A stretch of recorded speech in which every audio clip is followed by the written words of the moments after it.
नमस्कार, आप देख रहे हैं प्रदेश का सबसे भरोसेमंद news channel India news Uttar Pradesh Uttarakhand और मैं हूं आपके साथ प्रद्युम्न शर्मा। आपके साथ आज इस चर्चा को आगे बढ़ाएंगे। चांद पर जय हिंद। जी हां, चंद्रयान 3 आज शाम चंद्रमा की सतह पर सॉफ्ट लैंडिंग करेगा। चांद की सतह पर सॉफ्ट लैंडिंग के लिए अब उल्टी गिनती शुरू हो गई है।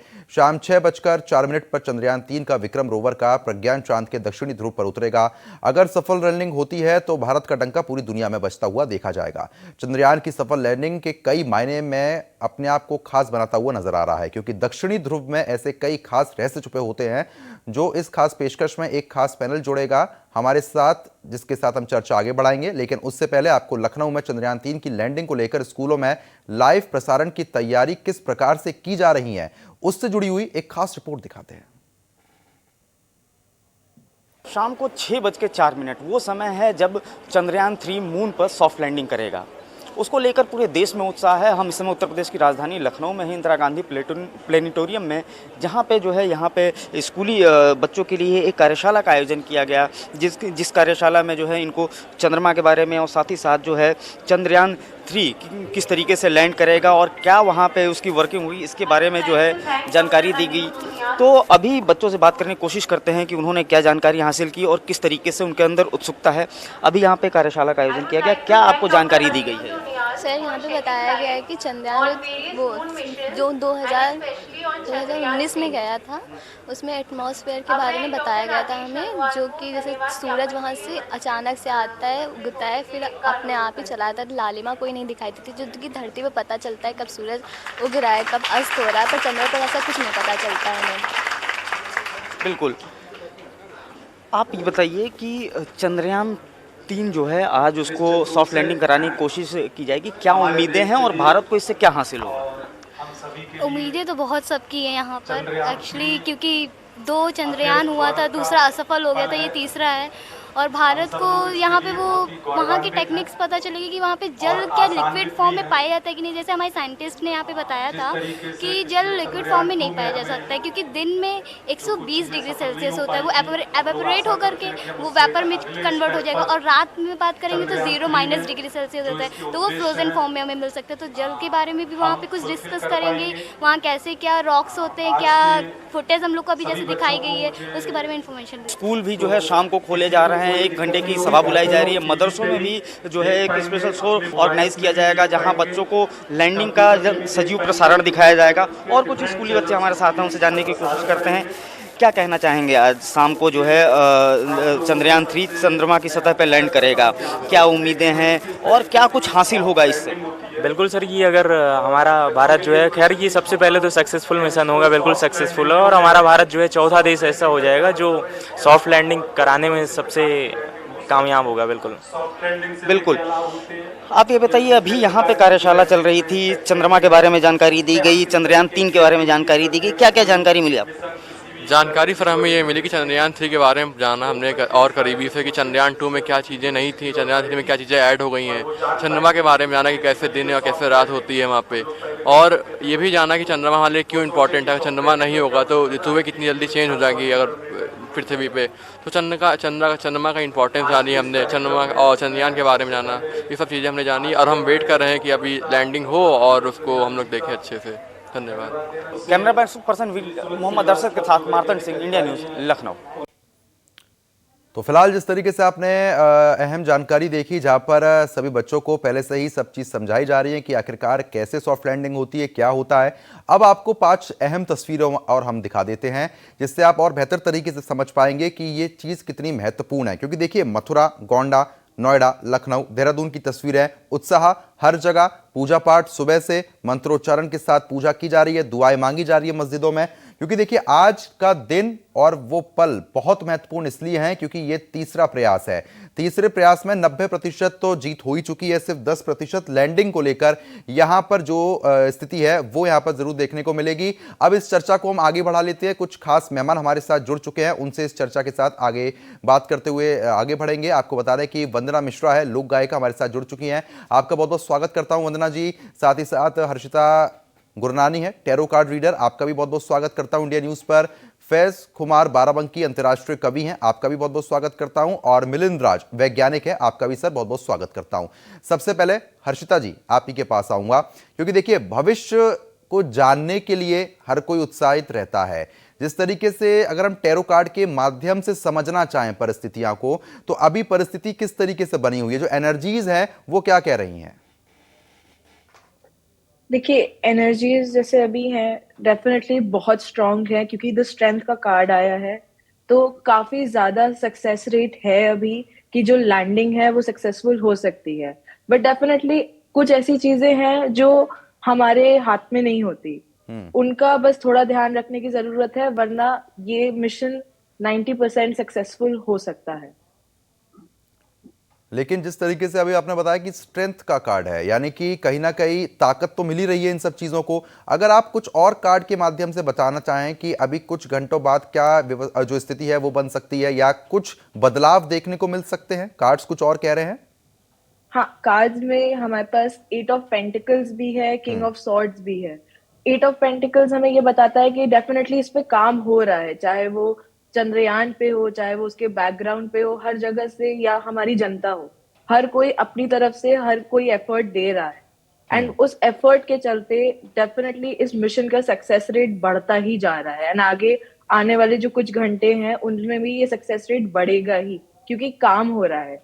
और जब हम सॉर्ड्स की बात करते हैं, वो भी किंग ऑफ सॉर्ड्स यहाँ पे आया है, तो हम यहाँ पे देखते हैं कि हाँ, कुछ परेशानियां आ सकती हैं थोड़ी बहुत, क्योंकि कुछ लोग हैं जो मे बी चाहते नहीं है कि ये सक्सेसफुल हो, कुछ जो राइवल्स हैं, बट डेफिनेटली उनके प्रति बाकी जितनी जनता है, उनका जो भी स्ट्रेंथ है, जो उनका परिश्रम है, वो सब उन सब चीजों को नल अवॉइड कर देता है। बिल्कुल, चलिए ठीक है। वंदना मिश्रा भी लगातार हमारे साथ बनी हुई है। वंदना जी, जिस तरीके से कहीं ना कहीं आज का दिन ऐतिहासिक तो है ही, लेकिन सभी लोग यही उम्मीद जता रहे हैं कि सॉफ्ट लैंडिंग जो है वो बड़ी ही आराम तरीके से यहाँ पर होती हुई नजर आए। आप क्या कुछ कहना चाहेंगी? मैं तो उम्मीद यही हूँ कि मैं लाइव देखूंगी और सॉफ्ट लैंडिंग देखूंगी। और जैसे उम्मीद की दुनिया टिकी है और वैज्ञानिकों ने इतना सारी मेहनत किया है, और मैं बहुत ढेर सारी बधाई देना चाहती हूँ जितने वैज्ञानिक इन्होंने इसमें काम किया है, और पूरे देशवासियों की सफल लैंडिंग है होगी। और मैंने बहुत ही खूबसूरत सा 2 गीत भी इसलिए लिखा है, बहुत ही अच्छी एनर्जी, बहुत अच्छी फीलिंग्स आ रही है कि देश के लिए ये बड़े गर्व की बात होगी जब हम सब एक बहुत बड़ी सफलता शाम तक हमारे पास होगी, ऐसा मानना है। नहीं, बिल्कुल। तो मैंने गीत लिखा है, अगर आपकी परमिशन हो तो मैं सुनाऊं? बिल्कुल। तो सभी बहनों के लिए है। चलो हिल मिल के, हो चलो हिल मिल के खुशियां मनाई सखी, देश की गुण गाई सखी नाम। चलो हिल मिल के खुशियां मनाई सखी, देश की गुण गाई सखी नाम। आज गर्व की है बात, चंदा पे उतरेगा आज यान, आज गर्व की है बात, चंदा पे उतरेगा आज यान। सारे देशवन का देते हैं बधाई सखी, देश के गुण गाई सखी नाम। चलो हिल मिल के देश के गुण गाई सखी, खुशियां मनाई सखी नाम। आया गौरव का पल, झूमे धरती अंबर, आया गौरव का पल, झूमे धरती अंबर। यही देख देखे हो, यही देख देखे मन हर साई सखी, देश के गुण गाए सखी नाम। यही देख देखे मन हर साई सखी, देश के गुण गाए सखी नाम। चलो हिल मिल के खुशियां मनाई सखी, देश के गुण गाई सखी नाम। बहुत सुंदर पंक्तियों के साथ आपने ये चीज दर्शा दी कि देश के लिए कितना ऐतिहासिक पल ये होने जा रहा है। फैज कुमार बाराबंकी भी बने हुए हैं। फैज साहब, स्वागत करता हूं आपका इंडिया न्यूज पर। जिस तरीके से देखिए, चांद तारे तोड़ के लाने की बात तो पहले अक्सर हम लोगों ने सुनी है, चांद तारों पे गाने भी बहुत सारे बन चुके हैं, लेकिन अब भारत चांद पर जा रहा है, भारत का झंडा चांद पर जा रहा है। 4 पंक्तियां आपकी तरफ से भी। जी, बहुत शुक्रिया, और मैं मुबारकबाद पेश करता हूं तमाम देशवासियों को कि आज चांद पे की सतह पर हमारी जो है एक शानदार लैंडिंग होगी।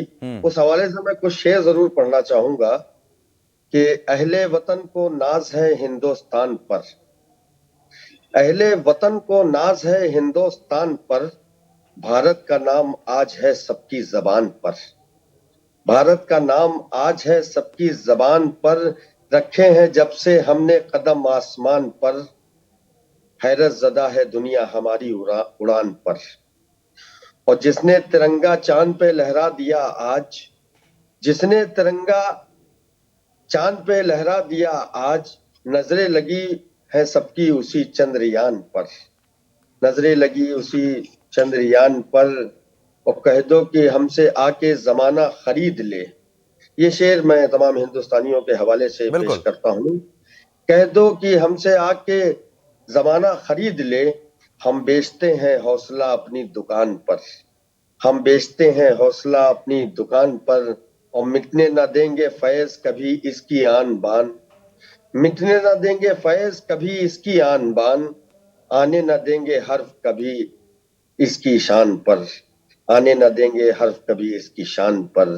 भारत का नाम आज है सबकी जबान पर। बहुत शुक्रिया। फैज साहब, जो आपने कहा कि भारत का जो नाम है वो आज सबकी ज़बान पर वाकई में है, क्योंकि आज देश विदेश से लोग की जो नज़रें हैं वो लगातार भारत के इस मिशन पर ही हैं। और जिस तरीके से अभी हर्षिता लगातार बता भी रही थी कि एनर्जीज 90% पॉजिटिव वे में जो है वो आती हुई नजर आ रही हैं और स्ट्रॉन्ग अभी और हो सकती हैं। लेकिन अब स्थिति और क्या बन सकती है वो मिलन राज जी बताएंगे, वैज्ञानिक हमारे साथ जुड़े हुए हैं। मिलन जी, जिस तरीके से देखिए सॉफ्ट लैंडिंग का जो जिक्र है वो लगातार हम काफी दिनों से सुन रहे हैं। 4 फेज में इसको बताया जाता है कि 4 फेज में लैंड होता है। स्पीड कंट्रोल को लेकर लगातार असमंजस बनी रहती है। एक बार आप विस्तार से बताइए। जी, आज बेहद सबसे एक खास दिन है, ना कि पूरे भारत के लिए बल्कि पूरे विश्व के लिए भी, क्योंकि अगर हमने ये सॉफ्ट लैंड कर दिया तो हम लोग मिशन सक्सेसफुली अकम्प्लिश कर लेंगे। जैसे कि अभी आपने जिक्र किया, एक चीज का बताया कि स्पीड एक बहुत ही अहम चीज है। मैं आपको एक बहुत ही सरल भाषा में, बहुत ही एक सिंप्लीफाइड वर्जन में मैं आपको बताता हूँ, एक मॉडल के डेमोन्स्ट्रेशन के तहत कि कैसे ये चीज होती है। ये मेरे पास एक लैंडर का एक लुक अलाइक मॉडल है, जिसमें आप देख सकते हैं नीचे जो सफेद रंग के 4 इंजन जैसे लगे हुए हैं, ये इंजन भी लगे हैं, और इसमें तरह तरह के सोलर पैनल्स और चीजें हैं हर तरफ से। लैंडर कुछ हमारा इसी तरह का ही होता है। अब हो क्या रहा है इस समय कि प्रोपल्शन मॉड्यूल जो कि लैंडर को ले जाता है ऑर्बिट के, उसमें ऑर्बिटिंग कराता है, उससे ये डिटैच हो चुका है। और आज लगभग 4 बजे ये डिसाइड हो जाएगा कि ये कहां पे लैंड होना है, इसके सेंसर्स एक्टिवेट हो जाएंगे और सारी चीजें। कई चैलेंजेस आएंगे। ये लैंडर इस समय 6000 किलोमीटर प्रति घंटे की रफ्तार से चल रहा है। ये बहुत ही तेज है। 6000 यानी कि ये एक नॉर्मल पैसेंजर एयरप्लेन से 8 से 9 गुना ज्यादा तेज की स्पीड पे है। इस लैंडर को सबसे पहले करना होगा, स्टेज पे आना होगा, जो कि स्पीड रिडक्शन यानी कि डी बूस्ट करना होगा। अभी ये लैंडर आपका हॉरिजॉन्टल है, मतलब कि इस तरह चल रहा है। हॉरिजॉन्टल क्योंकि ये इंजन का थ्रस्ट आ रहा है तो ये हॉरिजॉन्टल है। इसको पहले हम लोग को स्पीड कम करना है। इस समय प्रेजेंटली वर्तमान में चारों इंजन इसके ऑन है। लगभग 4 बजे के आसपास हम लोग ये लैंडर की स्पीड को इतना रिड्यूस कर चुके होंगे कि ये 1500 किलोमीटर प्रति घंटे की स्पीड पे आएगा। साथ ही साथ वो कैसे होगा, हम लोग 2 इंजन इसरो जो है वो उसके ऑफ कर देगा। जब 2 इंजन ऑफ होंगे तब एक सबसे चैलेंजिंग चीज होगी कि इस लैंडर को वर्टिकल लाना है, यूं, क्यों, तभी ये ऐसे लैंड करेगा। अगर लैंडर ऐसे लैंड करेगा तो फिर ये क्रैश कर जाएगा। तो वर्टिकल अलाइनमेंट के लिए सबसे चैलेंजिंग टास्क है। खैर, जब हम लोग वर्टिकल अलाइनमेंट पे आ जाएंगे, फिर आएगा तीसरा, यानी कि जब वो चांद के सतह से लगभग 700 मीटर की दूरी पे होगा, क्योंकि चांद ग्रेविटी जो होती है वो बहुत ही कम होती है, तो वो ग्रेविटेशनल पुल को भी मेंटेन रखता है। तो जब 700 750 मीटर के पास में जब ये लैंडर आपके मून के सरफेस पे आएगा, यहां पे ये हवर होगा। हवर स्टेज होती है कि क्योंकि देखिए मून पे एटमॉस्फेयर नहीं है, तो इसमें कोई हेलीकॉप्टर की तरह पंखा नहीं लगा सकते हैं, ना इसमें पैराशूट लगा सकते हैं, बिकॉज एटमॉस्फेयर नहीं। तो जब ये लैंडर वर्टिकल अगर जब हम ले आएंगे, जो कि सबसे टफ चीज है, उसके बाद एक और चैलेंज आता है डस्ट, यानी कि धूल। जो डस्ट है मून के सरफेस पे वो इतनी तेज, क्योंकि रॉकेट प्रोपल्शन जो सिस्टम लगे हैं, रॉकेट इंजन लगे हुए हैं, थ्रस्टर, इससे डस्ट इतनी तेज सेंसर्स को अफेक्ट करेगी कि कैमरा सिस्टम से दिखना बंद हो सकता है। जो आपके हजार्ड सेंसर्स लगे हुए हैं, एंटी हजार्ड सेंसर्स, वो खराब हो सकते हैं। आपके जो ट्रांसमीटर सिस्टम है, जो फोटो खींच खींच के भेज रहे हैं, वो खराब हो सकते हैं। हम मान के चलते हैं कि ये चीज भी हम लोग पार कर ले आते हैं, क्योंकि जैसे रशिया का जो क्रैश हुआ है अभी, लूना 25, वो एक बहुत बड़ी चेतावनी भी है। साथ ही साथ एक हम लोग का एक्साइटमेंट भी और बढ़ा है। खैर, जब ये वर्टिकल लैंड करेगा, वर्टिकल लैंड नीचे शुरू होगा, उसके बाद क्या होगा, मैं थोड़ी स्क्रीन नीचे करता हूं। वर्टिकल लैंड होने के बाद ये इस तरह से लैंडर नीचे उतरेगा, फिर इसकी रैंप ओपन होगी। जब विक्रम लैंडर नीचे उतर जाएगा, इसके रैंप निकलेगा। रैंप के अंदर से जो हमारा प्रज्ञान है, जो रोवर है, रोबोट है, जो कि 6 व्हील रोबोट है, वो कुछ इस तरह से बाहर आएगा। उसके बाद जो हमारा प्रज्ञान है, रोवर, ये सोलर पैनल है, इसमें खूब सारे सोलर पैनल्स लगे हुए हैं जिससे ये एनर्जी लेता है। जब सनलाइट होगी तो ये दोनों डिवाइसेस चलेंगी, दोनों स्पेस मिशन चलेंगे। जब सनलाइट नहीं होगी, ये दोनों एकदम हॉल्ट पे हो जाएंगे। ये जो प्रज्ञान है, ये लैंडर को सिग्नल्स देगा, डेटा कलेक्ट कर करके इसको बताएगा। लैंडर हमारे यहाँ पे इसरो के ग्राउंड स्टेशन पे देगा। तो ये बहुत ही चैलेंजिंग मिशन है। ये अभी ये कहना बहुत ही टफ है कि हम लोग एकदम क्लियर कर गए हैं, क्योंकि एक बात मैं जरूर कहूंगा कि हम लोगों ने पिछले चंद्रयान 2 से चंद्रयान 3 में एक बहुत बड़ा इंप्रूवमेंट किया है कि लैंडर के जो लैंडिंग गियर्स है, लैंडिंग गियर क्या होते हैं मैं आपको दिखा रहा हूं। ये जो लंबे लंबे आप देख रहे होंगे, किसी भी फोटो में देखिए 4 इस तरह के स्टैंड जैसे लगे, ये लैंडिंग गियर होते हैं। हम लोगों ने इसको मजबूत किया है। साथ ही साथ हम लोगों ने जो इंजन है, जो ये 4 इंजन है, इनको भी पावरफुल किया है ताकि रिवर्स थ्रस्ट जो होती है, ताकि ये रुक सके। तो हम लोग जो हॉरिजॉन्टल से वर्टिकल लाएंगे, वर्टिकल के बाद नीचे इसको सेफ लैंड करेंगे, सॉफ्ट लैंड वो कर पाएंगे। अगर सॉफ्ट लैंड जो चंद्रयान 2 में हुआ था, फेल हुए थे, वो सॉफ्ट लैंड का उल्टा हो गया था, जिसको हम लोग बोलते हैं इम्पैक्ट लैंडिंग या हार्ड लैंडिंग। तो यही चीजें हैं। और लास्ट के 17 मिनट्स ऑफ टेरर की तरह से बोले जाते हैं, क्योंकि लास्ट के 17 मिनट में 6000 किलोमीटर से लगभग 10 किलोमीटर प्रति घंटे की स्पीड पे लाना बहुत बड़ा चैलेंजिंग टास्क है। तो अब with all the best hopes and wishes, मुझे यकीन तो पूरा है क्योंकि हम लोग की इंजीनियरिंग काफी ज्यादा इंप्रूव हो चुकी है और यकीनन ये अच्छा ही होगा। जी बिल्कुल, कहीं ना कहीं जिस तरीके से आपने समझाया, बड़ी विस्तार से आपने पूरी जानकारी साझा की हमारे दर्शकों के साथ, और शायद दर्शक के साथ साथ हर कोई ये समझ गया कि वर्टिकल से जिस तरीके से आप बता रहे हैं, तमाम चीज़ें यहाँ पर जो देखने को मिलेंगी काफ़ी दिलचस्प यहाँ पर रहेगा। उम्मीद यही है कि सेकंड से थर्ड में जो है वो काफ़ी फर्क होता हुआ नजर आए। हर्षिता जी लगातार बनी हुई हैं। हर्षिता जी, जिस तरीके से आप लगातार अभी जिक्र भी कर रही थी कि 90% जो है वो पॉजिटिविटी रेट लगातार सामने आ रहा है, यानी कि उम्मीद तो 90% से ज़्यादा ही यहाँ पर देखने को मिल रही है, लेकिन अगर ग्रह नक्षत्र के हिसाब से हम समझना चाहें, वो किस तरीके से एनर्जी प्रेजेंट कर रहे हैं?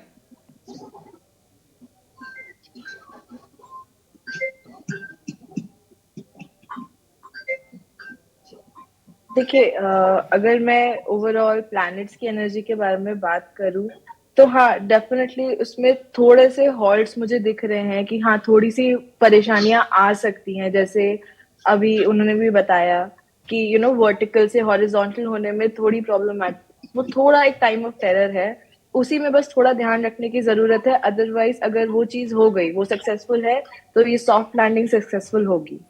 लेकिन हर्षिता जी, समय सीमा की अगर हम बात कर लेते हैं, क्योंकि देखिए समय का बड़ा महत्व होता है। अगर हम ज्योतिष के हिसाब से समझना चाहें तो हर एक सेकंड का, हर एक मिनट का बड़ा ही महत्व माना जाता है। 6:04 के आसपास का अगर हम समय समझना चाहें तो वो क्या समय दर्शा रहा है? काफी अच्छा समय है, और काफी ये जो 6:04 का समय है आज का, वो काफी ज्यादा अच्छा है। उसमें एस ऑफ वॉन्ड्स का कार्ड आया है। एस ऑफ वॉन्ड्स हमेशा हमें एक बताता है कि ये डिवाइनली गाइडेड टाइम है, कि इस टाइम पे जो भी चीजें होंगी वो डिवाइनली गाइडेड है। जो मतलब इट्स नॉट जस्ट कि वो इंजीनियरिंग से आ रहा है या वो हम सबकी प्रेयर से आ रहा है, वो खुद भी यूनिवर्स भी चाह रहा है कि ये चंद्रयान 3 सक्सेसफुल हो। तो ये टाइम काफी अच्छा है। लेकिन हर्षिता जी, जिस तरीके से आप बता रही हैं कि टाइम जरूर अच्छा है, लेकिन जो इसको कंट्रोल कर रहा है इसरो में बैठ के, जो भी इस यान को कंट्रोल करेगा, उसके स्टार्स भी इसमें कहीं ना कहीं महत्वपूर्ण रोल निभाएंगे। जरूर। देखिए, उनके स्टार्स के अगर हिसाब से देखूं तो डेफिनेटली उनके स्टार्स में जस्टिस कार्ड आया है। वो डेफिनेटली इस काम को जब कंट्रोल कर रहे हैं, वो प्रॉपर पूरा जस्टिस देंगे। वो एक बैलेंस आउट वे में चीजों को हैंडल करेंगे, और प्लस ये उनकी खुद की जर्नी के लिए बहुत ही एक बड़ा स्टेप होगा। एंड डेफिनेटली अब इसमें कोई मैं टेंशन नहीं ले सकती हूँ या मैं कोई एक नेगेटिव ऐसे कमेंट नहीं कर सकती हूँ, क्योंकि जो कार्ड्स मुझे दिख रहे हैं वो बहुत ही अच्छे हैं। चलिए ठीक है, चाहे वो द चैरियट ठीक है, हो। आपके पास लौटूंगा। फैज साहब लगातार बने हुए हैं। फैज साहब देखिए, अब जिस जी। तरीके से हम जो चर्चा कर रहे थे, मिलन राज की तरफ से बताया गया कि भाई लैंडिंग किस तरीके से होनी है, समय सीमा और ग्रह नक्षत्र क्या कहते हैं, वो हर्षिता लगातार हमें बता ही रही हैं, दर्शक देख भी रहे हैं। लेकिन देखिए, अब अगर हम आपके कवि क्षेत्र के माध्यम से समझना चाहें इस परिस्थिति को, तो आप कैसे समझाएंगे? अब भाई देखिए, मेरा जहां तक की मानना है कि अभी हर्षिता जी ने जो बात कही है और जो हमारे साथ वैज्ञानिक जी थे साथ में, और वंदना मिश्रा जी भी हमारे साथ जुड़ी हैं। हम सभी हिंदुस्तानियों की इस वक्त एक आस जुड़ी हुई है कि चंद्रयान 3 की लैंडिंग इंशाल्लाह 7 खरियत के 6:04 पर जरूर होगी। बिल्कुल ठीक है। वंदना मिश्रा भी लगातार बनी हुई हैं। वंदना जी, जिस तरीके से आपने अभी जब पंक्ति सुनाई थी, तो कहीं ना कहीं जो माहौल है वो काफी अच्छा होता हुआ नजर आता है, एक पॉजिटिविटी यहाँ पर मिलती हुई नजर भी आ रही थी। अगर कुछ पंक्ति आपके पास है तो एक बार जरूर गौर फरमाइए उन बिल्कुल, पर। मैंने नया गाना एक अभी जस्ट बनाया है। अभी देखा मैंने, बच्चे बड़े उत्साहित हैं। और हम कहते हैं ना, बच्चों को जब चुप कराते हैं तो चंदा मामा आ रे आओ पारे आओ। तो बड़े ही सुखद का यह पल है, गौरव का पल है कि चंद्रयान 3 चंद्रमा पर आज उतरने वाला है, सफल लैंडिंग होने वाली है। तो मैंने बच्चों के लिए उत्सुकता पूर्वक ये गाना लिखा है। आओ बच्चों तुम्हें दिखाएं झांकी चंद्रयान की, गर्व करो अपने भारत पर, जय जय हिंदुस्तान की। आओ बच्चों तुम्हें दिखाएं झांकी चंद्रयान की, गर्व करो अपने भारत पर, जय जय हिंदुस्तान की। चंदा मामा कहते कहते चंद्रयान आज जाएगा, चंदा मामा कहते कहते चंद्रयान आज जाएगा, चंदा की मिट्टी को लेकर भारत लौट के आएगा, चंदा की मिट्टी को लेकर भारत लौट के आएगा। सारी दुनिया देखेगी ये करतब आज दिखाएगा, सारी दुनिया देखेगी ये करतब आज दिखाएगा। गर्व करो अपने भारत पर, गाओ हिंदुस्तान की, गर्व करो अपने भारत पर, जय जय हिंदुस्तान की। इस मिट्टी से तिलक करो, ये धरती है बलिदान की। वंदे मातरम, वंदे मातरम, वंदे मातरम, वंदे मातरम। आओ बच्चों तुम्हें दिखाएं झांकी चंद्रयान की, गर्व करो अपने भारत पर, जय बोलो हिंदुस्तान की। वंदे मातरम। तो अरविंद जी, ये बड़ा ही गर्व का क्षण है कि जब हम अपने बच्चों को बताएंगे कि जिस चंदा मामा को हम आपको बुला के सुलाते थे, जिस चंदा मामा की लोरी हम सभी बच्चों को सुनाते थे, वो चंद्रयान 3 आज सफल लैंडिंग करेगा। चलो ठीक है। ऐसा हमारा नहीं, पूरे देशवासियों की एक उम्मीद है, एक सबकी एक आस्था है। और वैज्ञानिकों का सफल जो इतनी मेहनत है वो आज निश्चित तौर पर सफल होगी आज। तो बस एक सफलता की उम्मीद लिए हम सब उस पल का इंतजार कर रहे हैं जब सफल लैंडिंग होगी चंद्रयान 3 की। चलिए ठीक है, बहुत बहुत शुक्रिया वंदना जी और हर्षिता, फैज कुमार साहब, मिलन राज साहब, आपका बहुत बहुत शुक्रिया हमारे साथ जुड़ने के लिए और तमाम चीज़ें हमारे साथ साझा करने के लिए। तो फिलहाल जिस तरीके से आप अभी सुनी रहे थे, वंदना मिश्रा लगातार बता रही थी कि चंदा मामा ज़्यादा दूर नहीं है, कुछ ही घंटे शेष रह गए हैं और उसके बाद देखने वाली बात ये होगी कि जो इतनी मेहनत की गई है उस मेहनत का परिणाम क्या कुछ देखने को मिलता है। फिलहाल अभी के लिए सिर्फ इतना ही। नमस्कार।